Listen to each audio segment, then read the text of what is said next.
trailer friends, this is Mike at Ocala Trailer, here to show you a quick review of what we have in our lot today. Here on the left we have a bunch of these Apogee Folding Aluminum Trailers. We actually have them at cost now. And then if you need an aluminum car hauler, we have Sundowners. We have Timpte's. Timpte is a drop trailer, drops to the ground by hitting a button. Next we have the Max D steel trailers, beautiful colors, lots of options, great for hauling cars.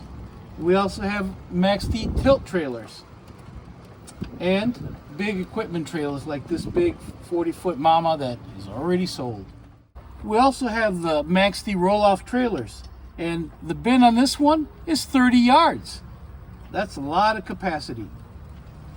This little DOX trailer right here, flatbed, heavy duty with the maxed out ramps, and dump trailers, different sizes from 12, 14 to 16 feet. This week we received 6 of these Max D drop and load trailers.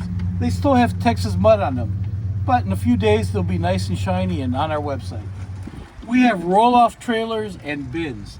The bins are available in 8 yards, 14 yards, 20 yards, even 30 yards, and the trailers are available with all the options. This big mama is a 3-car wedge. Check out the video we made earlier this week. The Sundowner crawler just came in yesterday. It's beautiful. It has a slide, it has a generator, beautiful living quarters, and 18 feet of deck for your big toys. So beautiful trailers on the outside and beautiful cars on the inside. Yes, Ocala Trailer is part of Burnyzz in Ocala.